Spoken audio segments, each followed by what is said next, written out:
Assalamualaikum warahmatullahi wabarakatuh.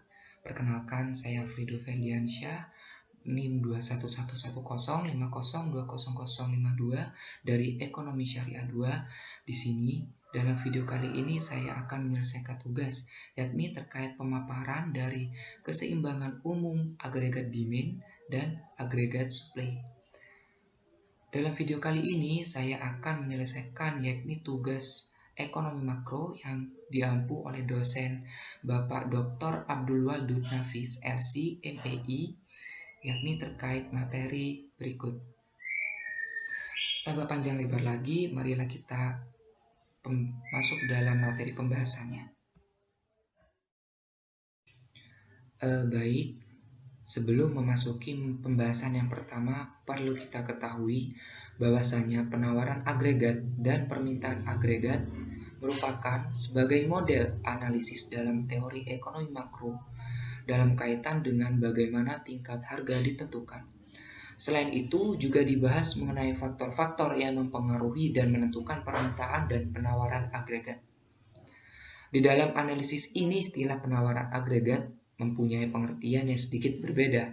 Pertama, dalam analisis ADAS ini, penawaran agregat diartikan sebagai penawaran barang dan jasa yang dilakukan oleh perusahaan di dalam suatu negara.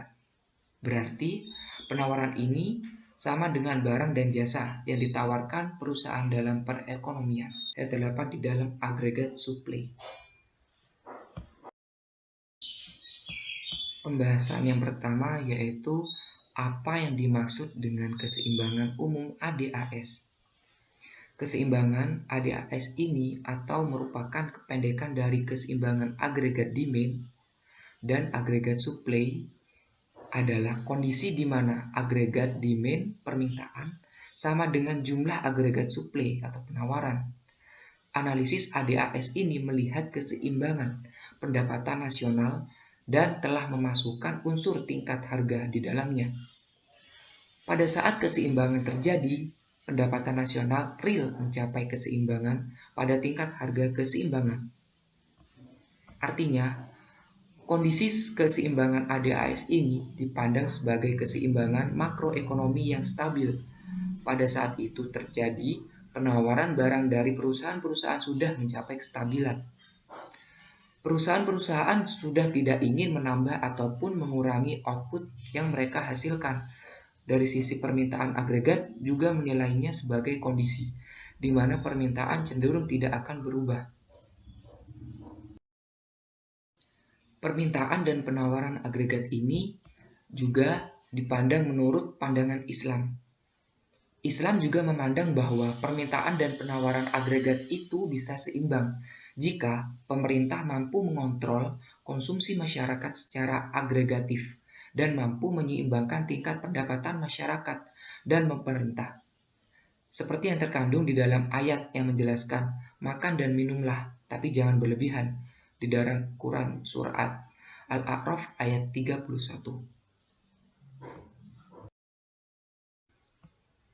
Pembahasan selanjutnya yakni mengenai agregat demand. Agregat demand ini merupakan nilai seluruh permintaan pada seluruh jenis produk, barang, dan jasa yang dibuat dalam suatu periode tertentu. Nilai permintaan yang terdapat di dalam agregat ini akan dinyatakan dalam wujud nilai keseluruhan yang digunakan untuk produk, barang, dan jasa tersebut hingga level harga yang lebih spesifik dan pada periode waktu tertentu. Artinya, dalam permintaan agregat ini juga bisa dihitung dalam jangka waktu yang panjang yang sering disebut dengan PDB atau permintaan domestik bruto. Bila PDB ini akan menggambarkan nilai total dan juga barang dan yang dibuat, maka agregat demand ini akan mewakili keinginan pada barang dan jasa. Agregat demand juga memiliki faktor-faktor sebagai berikut, yakni yang pertama yaitu perubahan suku bunga, yang kedua tingkat pendapatan dan kesejahteraan masyarakat, yang ketiga perubahan ekspektasi inflasi, dan yang terakhir yaitu perubahan nilai tukar mata uang. Untuk yang pertama yaitu perubahan suku bunga. Naik atau turunnya nilai suku bunga mampu mempengaruhi keputusan yang dibuat oleh setiap konsumen dan para pebisnis. Menurunnya suku bunga akan berdampak pada menurunnya biaya pinjaman untuk barang yang berharga seperti keperluan rumah tangga, kendaraan, dan juga rumah. Hal ini cenderung akan terjadinya peningkatan pada belanja. Sebaliknya, ketika suku bunga meningkat, maka biaya pinjamnya untuk perorangan ataupun perusahaan akan cenderung meningkat juga. Dalam kondisi ini, seperti pengeluaran yang terjadi akan cenderung menurun atau melambat.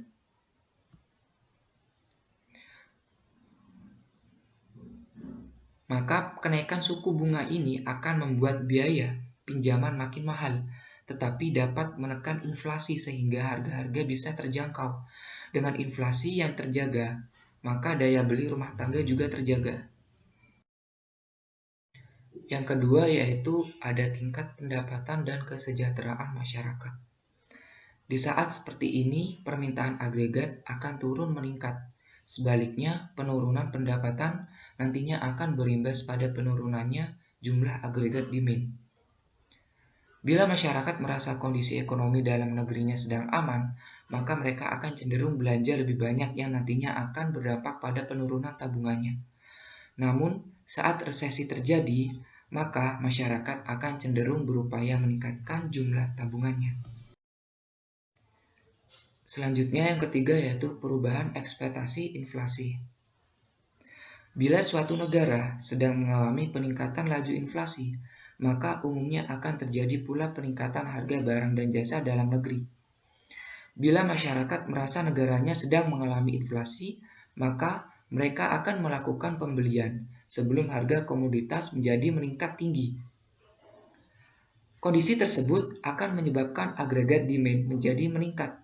Sebaliknya, bila masyarakat merasa harga komoditas akan segera mengalami penurunan dalam waktu yang dekat, maka mereka akan cenderung menunggu hingga harganya turun karena permintaan pekerja untuk mendapatkan upah yang lebih tinggi untuk membeli produk sehari-hari.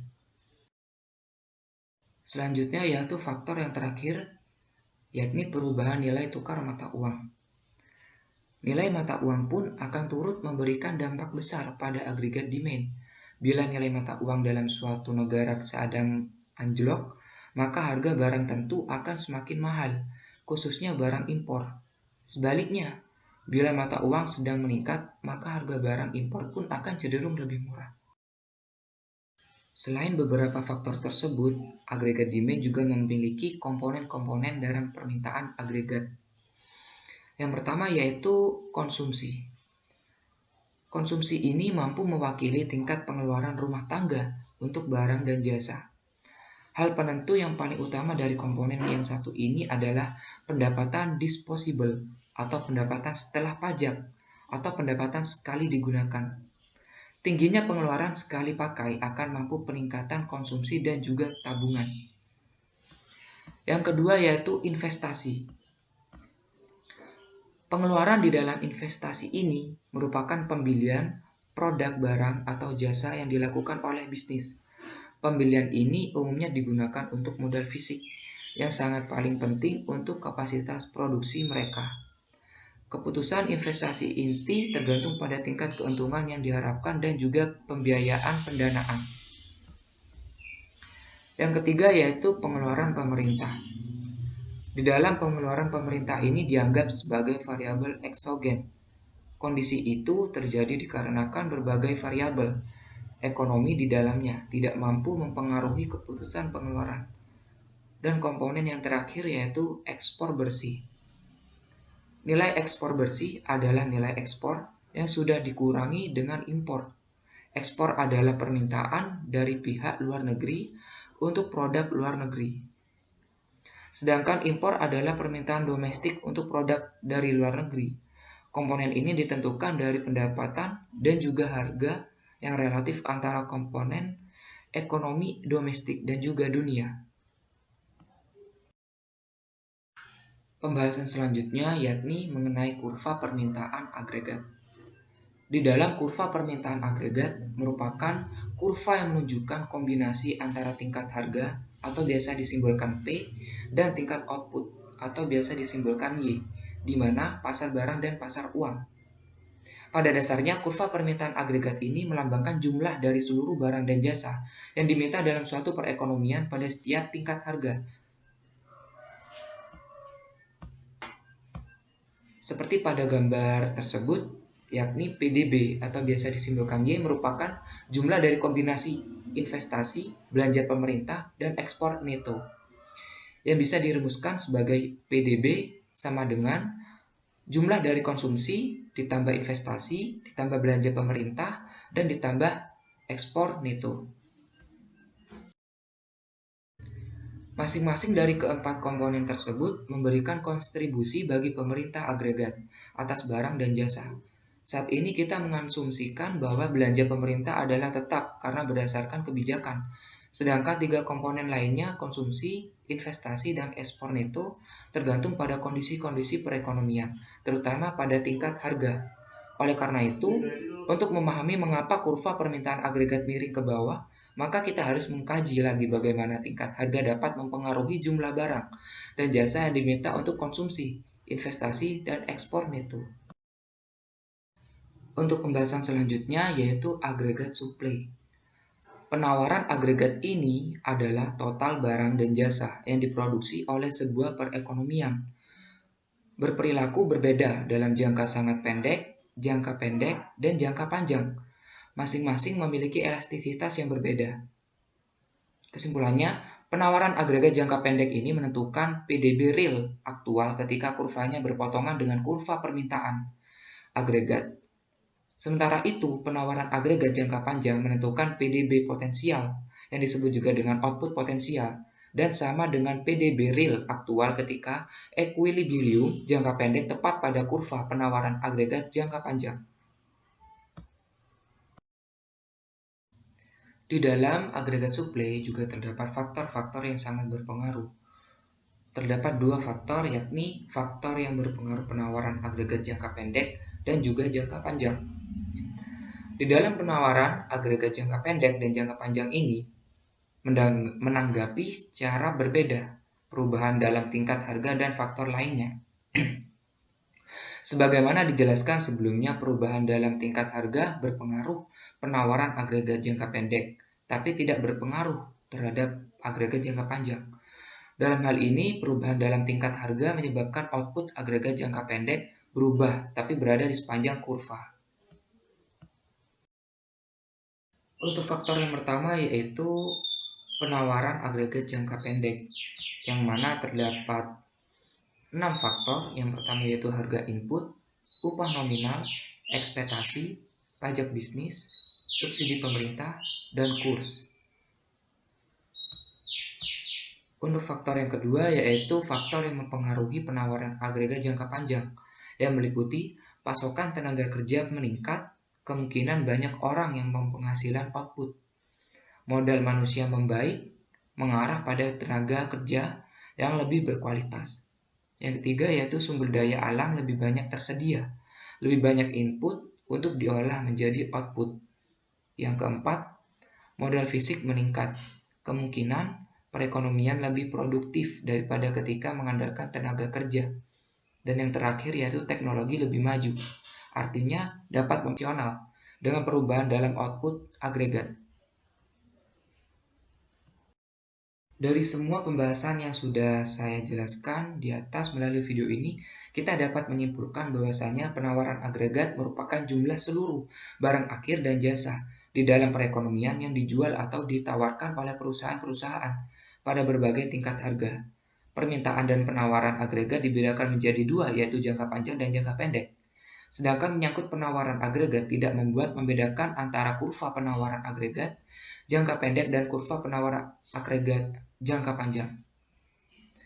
Baik, mungkin cukup sekian video yang dapat kami sampaikan pada video kali ini. Semoga bermanfaat. Kurang lebihnya mohon maaf.